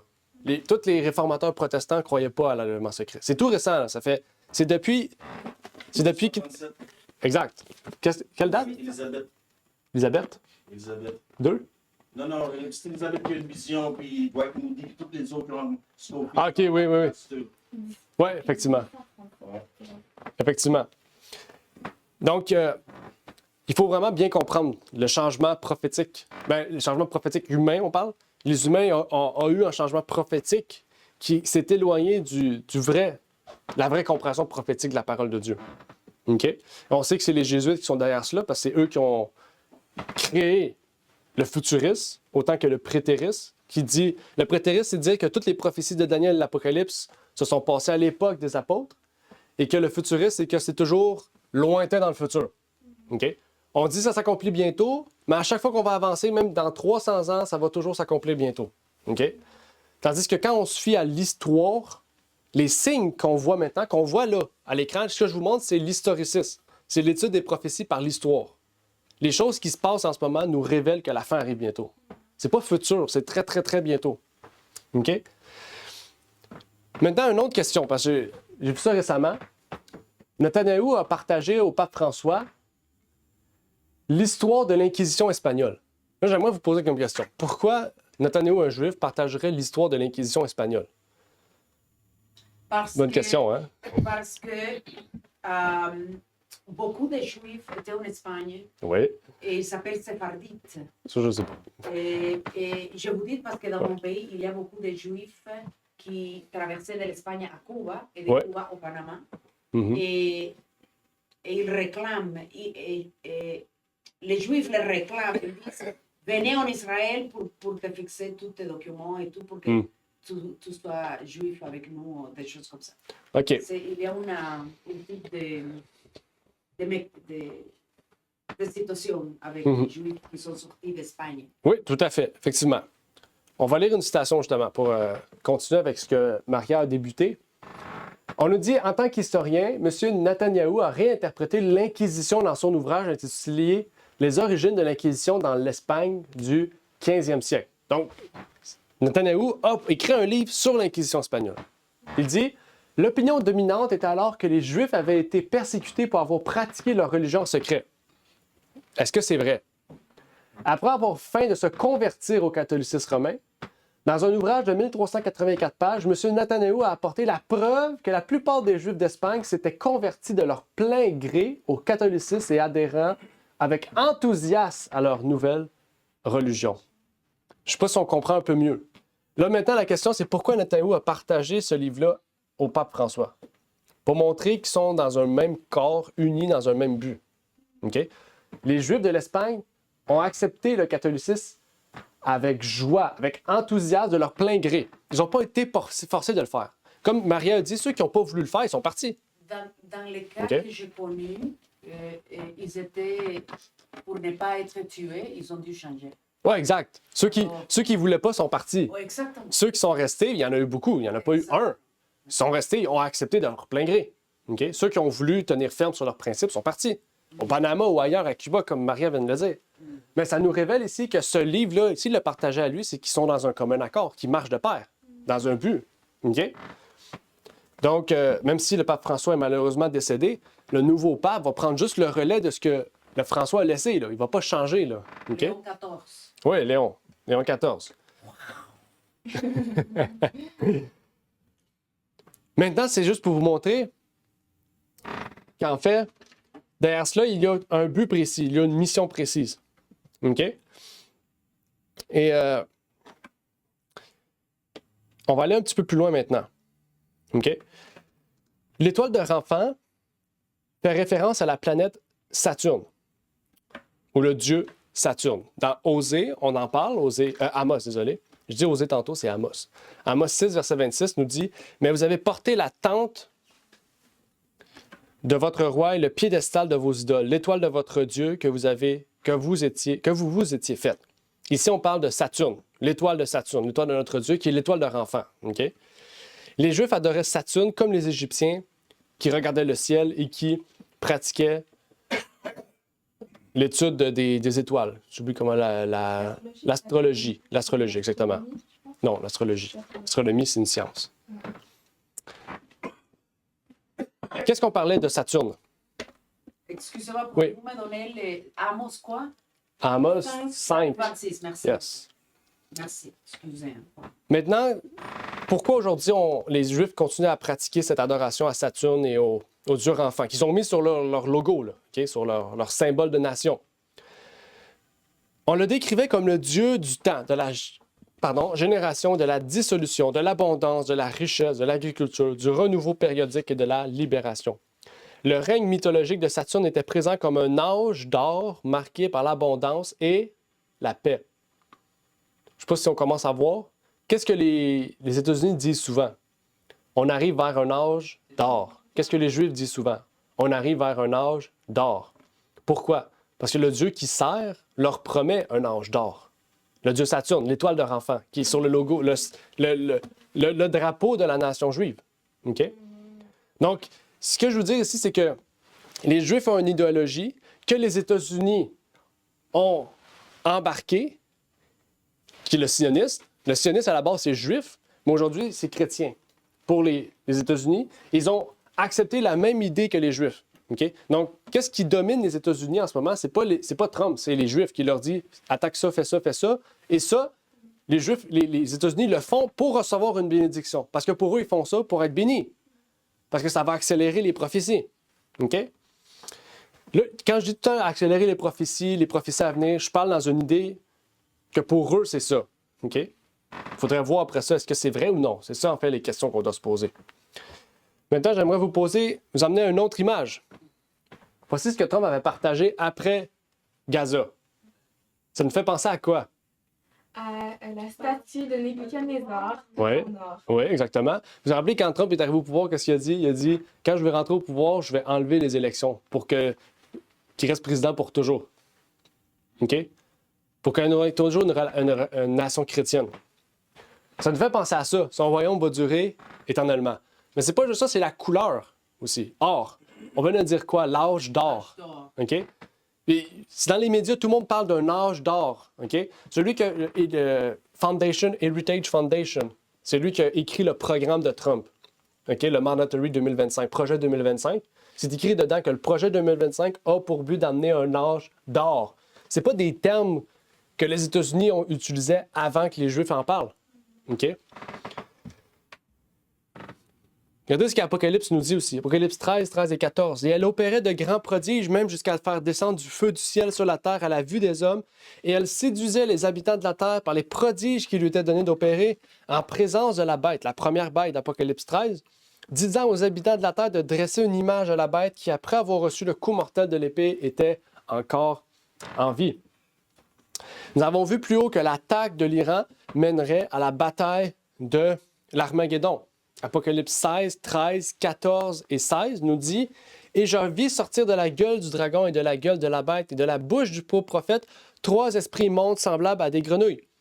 Car ce sont des esprits de démons qui font des prodiges, qui vont vers les rois de la terre et du monde entier afin de les rassembler. » Qu'est-ce que les États-Unis font? L'accord d'Abraham. Je ne sais pas si vous savez, mais il y a d'autres accords qui se pratiquent aussi.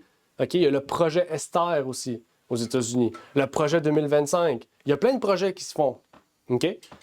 Allez voir c'est quoi le projet Esther aussi. OK? Allez, écrivez ça, allez voir, allez faire des recherches. Peut-être c'est pour cela que Reza Pahlavi s'unissent avec les Juifs. Parce que dans les temps passés, les Perses et les Juifs étaient...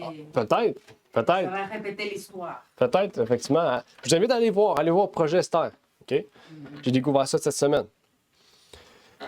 Donc ici, c'est toutes des questions qui se soulèvent à nous. Qui est le faux prophète? Qui est la bête? Qui est le dragon? Ici, je peux vous dire, on voit quelque chose d'intéressant. On voit les États-Unis, on voit la papauté, puis on voit les Juifs. OK? Et on voit 3 entités qui travaillent main dans la main dans le but de promouvoir un chemin à suivre vers quelque chose. OK? Et beaucoup des chrétiens aujourd'hui, ils voient ce chemin-là comme la voie pour faire venir Jésus. Ils ont raison, c'est la voie pour faire venir Jésus. Mais pour qui travaille? Parce qu'il faut savoir, Satan aussi, il fait tout ça, puis il sait que ça accomplit les prophéties. Il sait que tout ce qu'il fait accomplit les prophéties. Donc, il met encore plus de main à la pâte pour nous détourner de la vérité. La question que j'aimerais vous poser, c'est est-ce que ce qui se passe aux États-Unis puis en Israël est favorable à nous, chrétiens, ou défavorable à nous en tant que chrétiens, les vrais chrétiens? OK? Parce que pour le monde entier, ça semble peut-être défavorable parce qu'il y a beaucoup de guerres, beaucoup de conflits. Les méthodes qui sont prises ne sont pas nécessairement positives. Pour les chrétiens aux États-Unis, ils prêchent en avant qu'il faut faire ça. Ils prêchent les gens en avant de donner de l'argent pour financer Israël. Je ne sais pas si vous comprenez. J'ai vu écouter un pasteur cette semaine, il disait « Si vous ne donnez pas d'argent pour Israël, vous n'allez pas être sauvés. » C'est pour montrer où est-ce qu'on est. Okay? On promouvoit un agenda dans un but de servir qui? Quoi? Je ne sais pas si on comprend.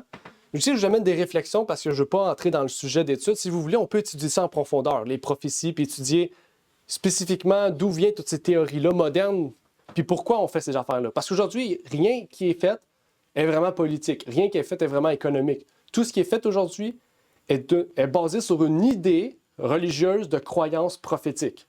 La question, c'est est-ce que c'est vrai ou non?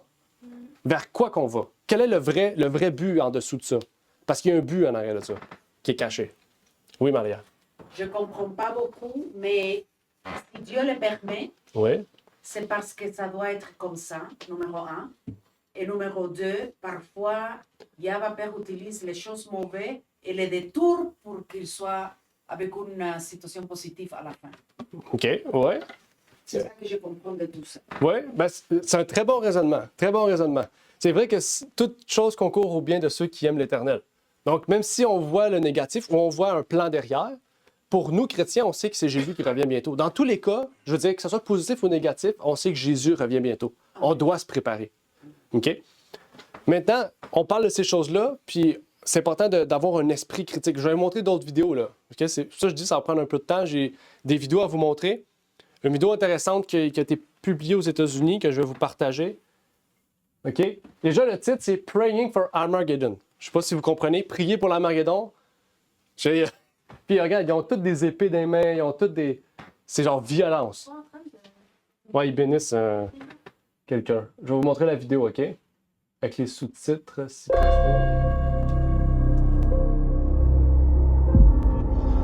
I'm going to talk about war. The Bible is full of war.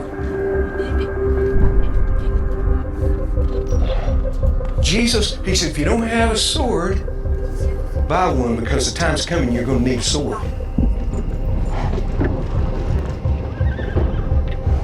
The end of time. When is that? That's right now. The next thing that's about to happen is the return of the Lord Jesus Christ. In Christ's holy name we pray.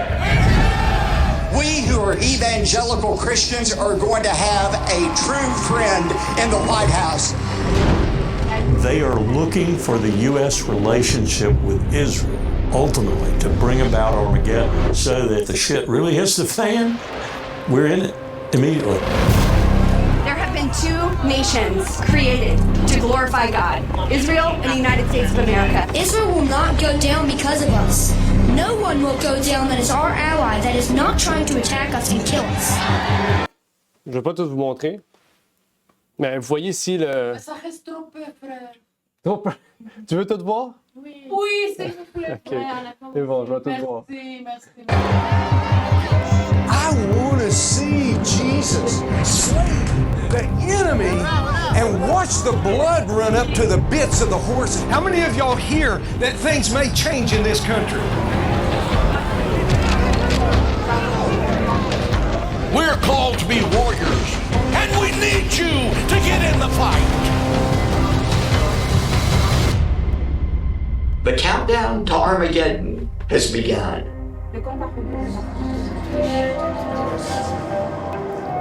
Le film qui va sortir? C'est un film qui est sorti en 2023. J'ai frisson. Ben, c'est pour vous montrer que... Mais ils n'ont pas le laissé au cinéma longtemps, hein? Ben, je ne sais pas s'il a été au cinéma, mais vous pouvez l'écouter gratuitement, là. C'est en ligne, c'est gratuit. OK? Bon, si vous l'écoutez, écoutez-le, mais en tout cas, ce qu'on voit, je trouve, c'est violence.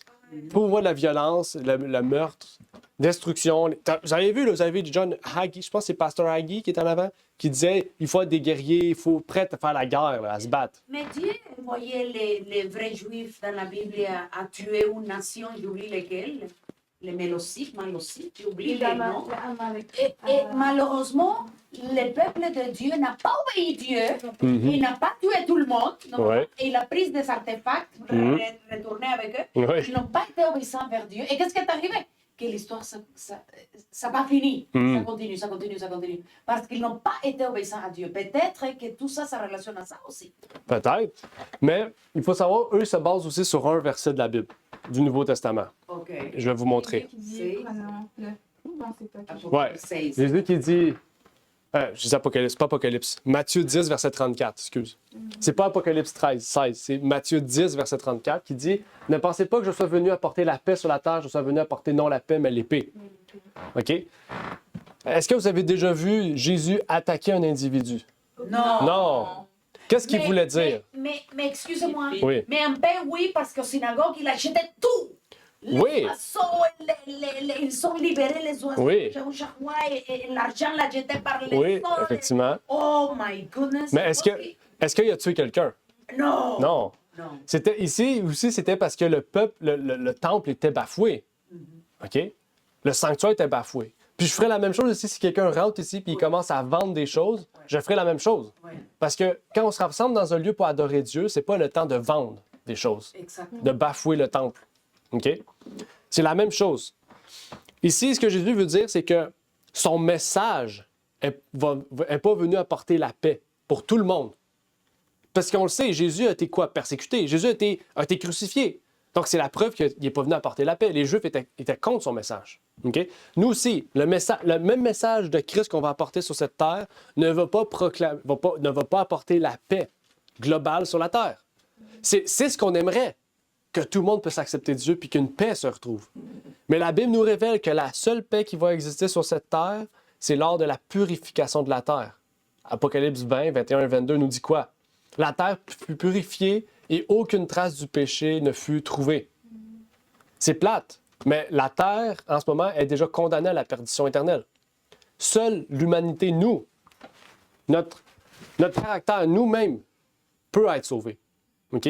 Je peux pas sauver la table qui est ici. Je ne peux pas sauver la terre ici. Dieu va devoir la purifier.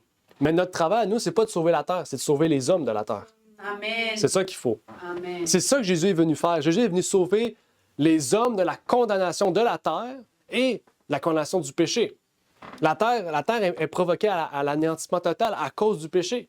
Et Dieu est venu, par l'entremise de Jésus-Christ, son Fils, est venu nous donner une mission. OK? Péché des hommes. Exactement, pêcheur d'hommes. Pécheur. OK? On lance une canne à pêche, on attire les hommes à Christ. Amen. OK? Oui. C'est ça qu'il veut qu'on fasse. Mais ici, il y a un message de haine, un message de... faut tuer pour créer une paix. Je ne sais pas si on comprend. On force une paix.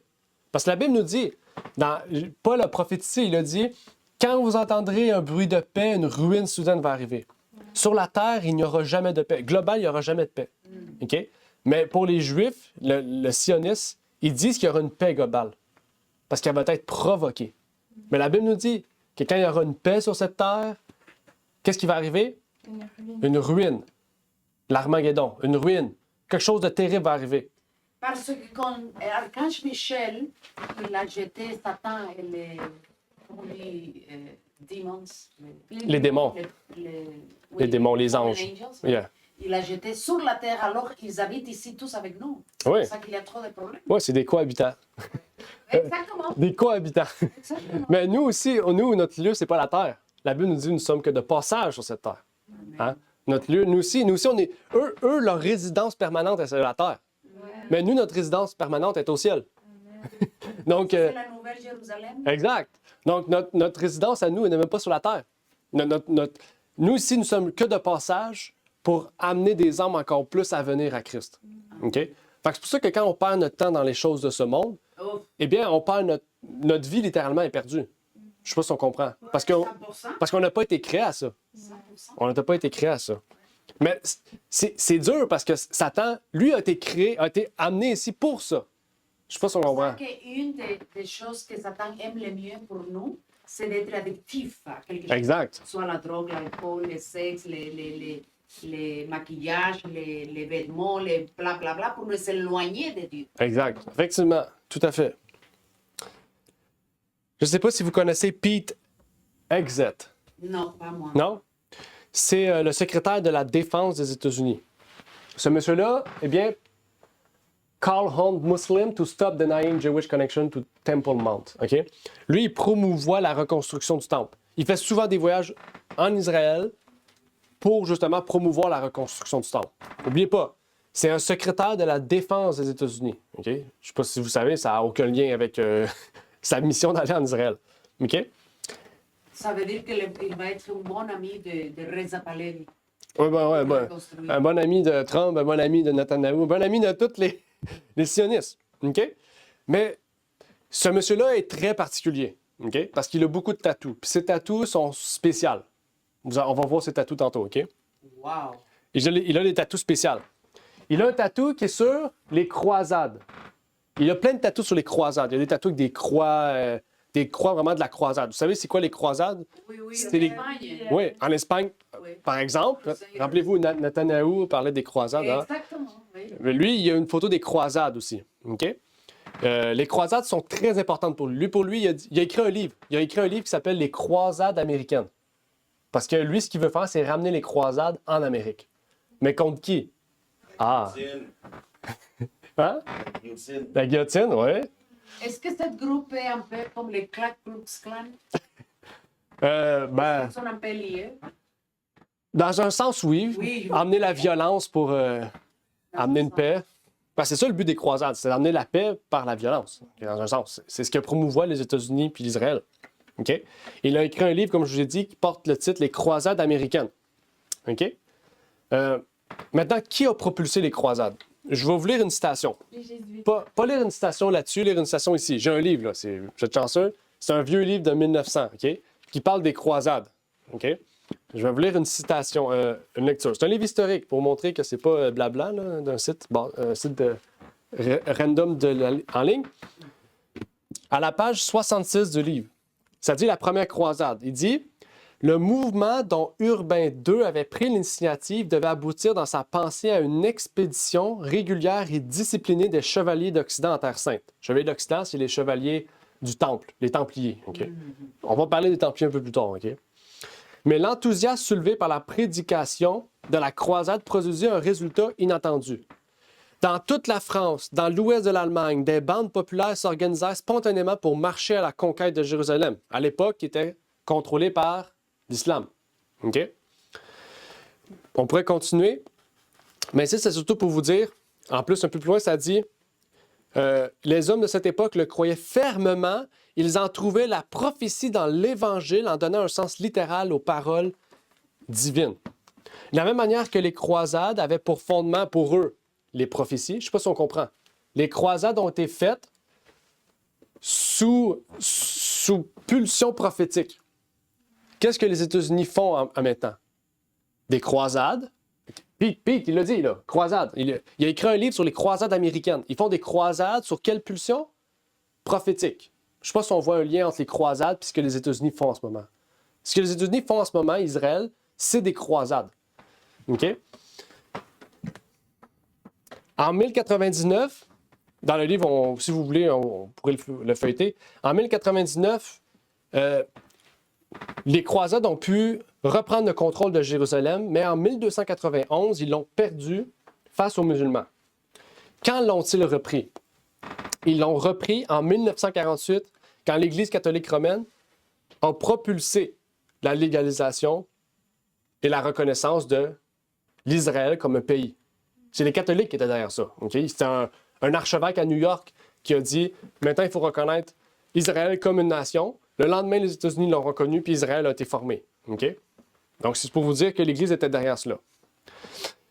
Maintenant, on a parlé aussi d'un groupe d'individus. Je ne sais pas si vous avez vu comment ils s'appelaient, les chevaliers, pas les chevaliers de colon, les chevaliers du Templier.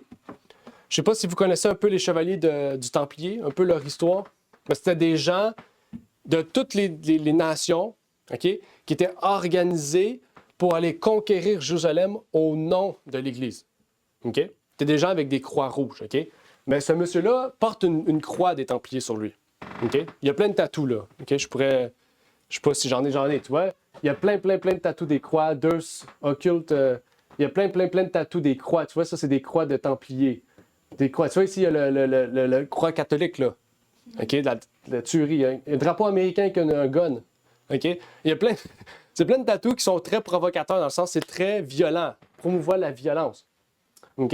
Qu'est-ce que ça veut dire Deus Volt, Dieu quoi? Je sais pas, bonne question. J'ai pas. Je sais que ça veut dire quelque chose de pas positif, mais je sais pas exactement. Mais ici, c'est surtout pour vous montrer que les chevaliers du Templier étaient potentiellement des Juifs. De un. OK? Tu veux prendre une photo, Maria? Oui, merci pour le... Et on sait que les chevaliers du Templier ont été dissolus, c'est-à-dire détruits, parce qu'ils pratiquaient la magie.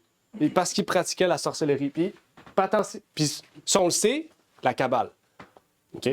Ce qui prouve que les Templiers avaient comme mission de reprendre Jérusalem, non pas pour l'Église, mais pour les Juifs futurs, l'établissement. OK? Puis aussi, bon, ça, c'est beaucoup de preuves, là, mais à Jérusalem, il y avait aussi le livre de la Kabbale qui était caché, puis ils voulaient la reprendre pour reprendre un livre de magie, puis pratiquer la magie à son plus grand potentiel. Mais ça, c'est beaucoup d'histoire, il faudrait vérifier, mais de plus en plus qu'on étudie les Templiers, de plus en plus qu'on voit que ces gens-là avaient une mission secrète prévue. OK? Mais je vous dis cela parce que le ministère de la Défense, OK, compare ce qui s'est passé à cette époque-là avec ce qui se passe en ce moment aux États-Unis, les croisades américaines. Et on va revenir un peu plus tard, c'est quoi le lien profond qui existe entre les deux. Avant ça, j'aimerais revenir sur 2 autres vidéos. Des courtes vidéos, inquiétez-vous pas, c'est pas des 15 minutes. Vous connaissez ce monsieur-là? Non. C'est le président de Heritage Foundation. C'est lui qui a écrit le projet 2025 pour Trump. C'est un catholique. OK? C'est Roberts. Comment s'appelle ça, Heritage? Heritage Foundation. C'est Kevin Roberts. Regardez ce qu'il a dit à la télé. Ils disent Maria là-bas, n'est-ce pas? Maria? Ils disent quoi?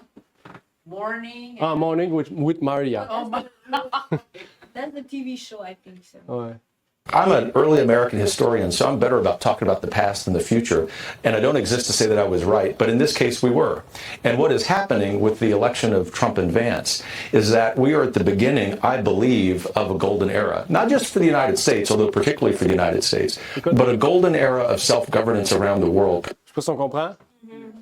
quand Trump arrive au pouvoir, qu'est-ce qu'il y a? Un âge d'or. Pas seulement pour les États, mais pour le monde entier. Et en plus, Trump a les cheveux jaunes, comme là. Ouais.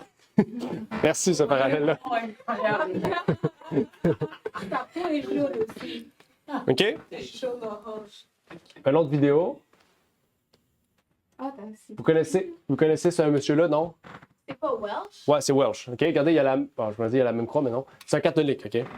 Mais écoutez bien ce qu'il dit. C'est surtout ça... The majority right now would say, well, the Dark Ages were terrible, you know, and they're burning witches, you know, and everybody is oppressed by Christianity and by, you know, the clergy, and it was just this horrible, horrible time. Whereas at that time, the majority would disagree. The majority during those centuries would say, no, Christendom is great. We love Christ. We love his church. We're making incredible advancements. We've pushed back on the darkness and on driven literal demonic spirits out of northern European tribes and, you know, places and the Americas and, you know, all this kind of stuff, and making incredible progress, incredible discoveries and charting new maps and innovation and inventions. And so I'm of the persuasion that I think the whole idea of the Dark Ages is a psyop. I think that the Dark Ages was actually a golden age. Qu'est-ce qu'elle dit? Il croit que la Renaissance... Non, l'âge des ténèbres, l'âge de la noirceur. C'est la Renaissance. C'est le Golden Age. Pour nous, c'est la Renaissance. Ouais. Mais pour eux, c'est Dark Ages. En fait, le Dark Ages, le Moyen-Âge, le Moyen-Âge, c'était un moment de noirceur, mais en fait, c'était un moment d'or pour eux. Ouais. Donc, pour eux, c'est ça. Pour faire simple, la Renaissance... La Renaissance, pour eux, c'est quoi? Un âge d'or. Pourquoi? Parce qu'on a fait beaucoup d'avancements, beaucoup de choses. Tu sais, je veux vous dire, les Juifs disent qu'on arrive vers un âge d'or. Le fondateur de Projet 2025, donc toute la politique de Trump a pour but d'amener un âge d'or. Et le Dark Ages avait pour les... Ça, c'est un catholique. Tous les podcasteurs catholiques disent, tous les podcasteurs modernes des États-Unis disent que le Dark Ages, la Renaissance, c'est un âge d'or. C'était un âge d'or. Il faut refaire la même chose qu'à la Renaissance. Je ne sais pas si vous savez ce qui se passait à la Renaissance. OK? Donc, qu'est-ce qu'ils veulent amener? Par quels moyens ils vont s'y prendre pour amener l'âge d'or? Des questions? Kushner. Ben, il va être un atout, oui. Ben, comment ils vont s'y prendre pour que tout le monde entier puisse vivre cet âge d'or? C'est ça qu'on va voir ici. OK? Apocalypse 13, 11 nous dit « Puis je vis une autre bête montée de la terre qui avait 2 cornes semblables à celles d'un agneau et elle parlait comme un dragon. » Je ne sais pas si on remarque, publiquement, on voit c'est tout beau, tout est beau. Mais là, il commence à faire des comparaisons avec les croisades, puis les croisades américaines.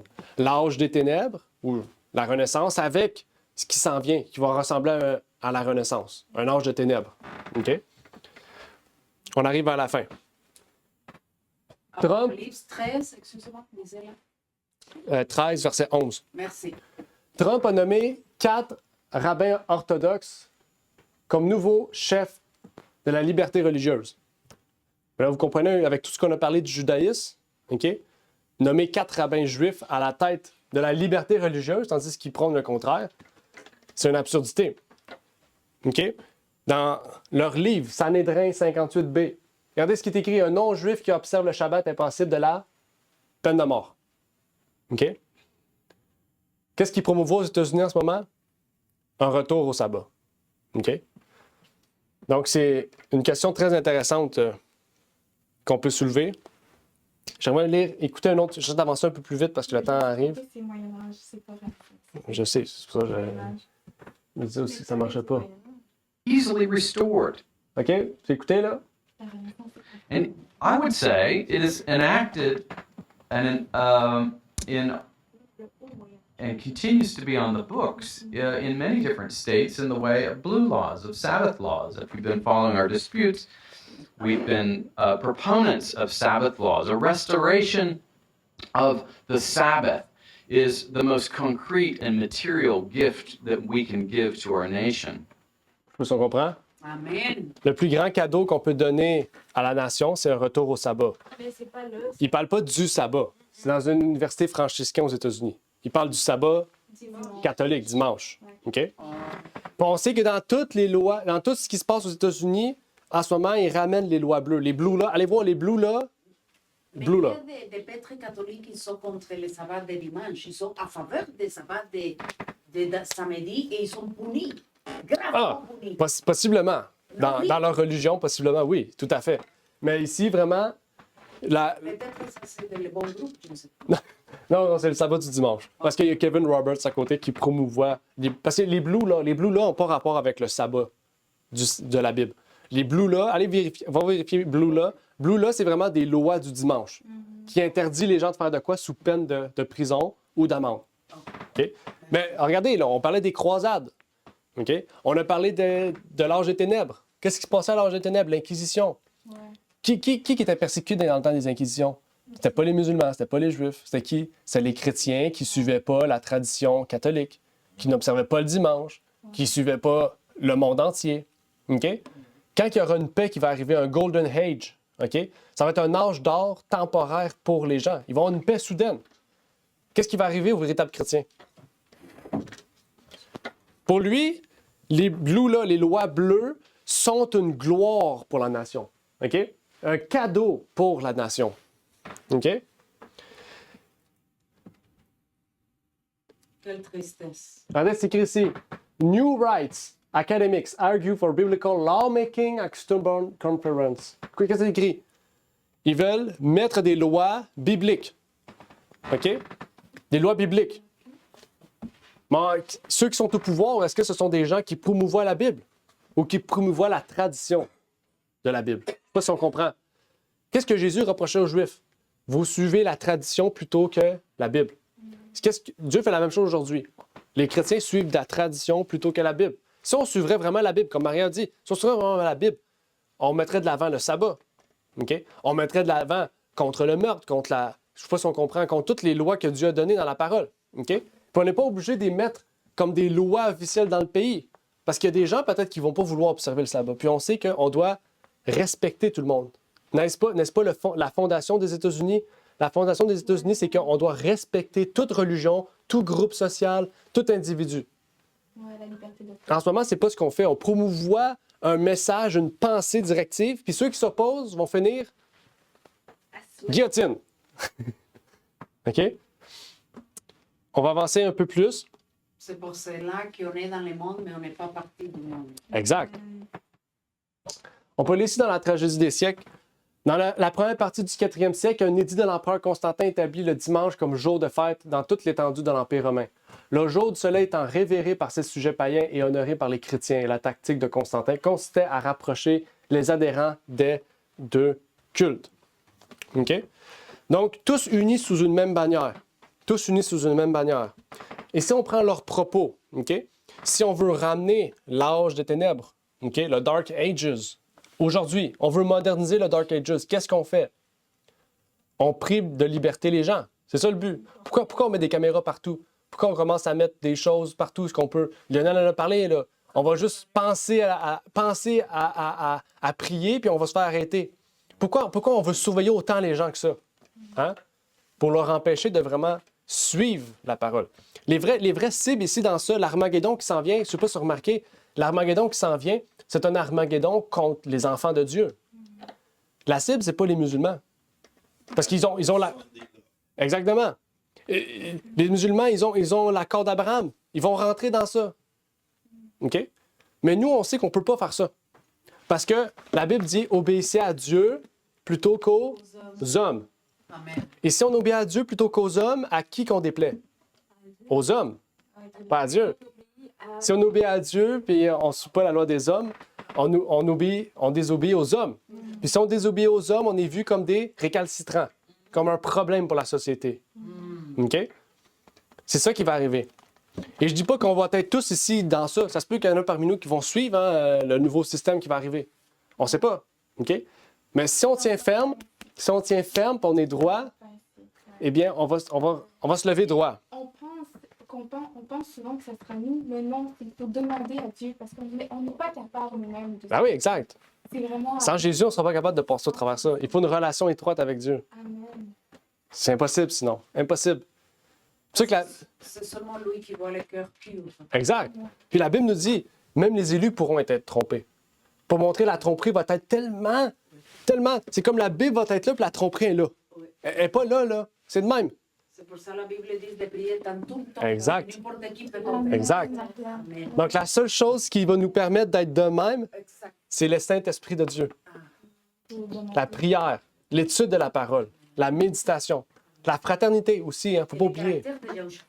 Exact. C'est pour ça que le plus important, c'est ça. OK? J'aurais beau faire 40 000 présentations sur ça, ça ne changera rien si nous, on ne fait rien. Personnellement. Il faut que nous, personnellement, on fasse quelque chose. OK? Donc, je vous fais ça des fois pour vous rappeler que ça arrive, là. Ça arrive vite. Mais à nous de faire le choix maintenant de dire, sondons les Écritures, étudions, OK? Recherchons. OK? Puis c'est important d'étudier, même dans l'histoire, on peut étudier ça, puis on va comprendre ce qui se passe aux États. Parce que c'est une répétition d'histoire, la Bible. Rappelez-vous, Salomon, il dit, il n'y a rien de nouveau sous le soleil. Donc, on va terminer ici, en lisant un dernier texte. C'est-à-dire que ce ne sont pas les enfants de la chair qui sont enfants de Dieu, mais que ce sont les enfants de la promesse qui sont réputés être la postérité. N'importe qui peut être enfant de Dieu. Un juif, un musulman, toutes les gens qui suivent la bannière, qui acceptent la bannière de Jésus-Christ, peuvent devenir ses enfants.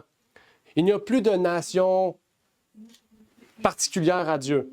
Il n'y a plus de couleur de peau particulière, de langue particulière à Dieu. Nous pouvons tous être enfants de Dieu. Peu importe notre passé, peu importe notre sexe, peu importe notre nationalité, peu importe notre couleur de peau, peu importe peu importe n'importe quoi, on peut tous devenir enfants de Dieu. La seule chose que Dieu nous demande, c'est accepte par la foi et obéis. C'est juste ça que Dieu nous demande. C'est pour cela que Yahushua est plus juif que les juifs, parce qu'il n'est pas raciste ni discriminatoire. Exact. Comme les autres sont. Oui, tout à fait. Tout à fait. Naughty. Donc, prions. Notre Père qui est aux cieux, nous avons te remercier pour cette parole que tu nous permets de comprendre en bien, Seigneur. Puisses-tu nous révéler, Seigneur, ta parole.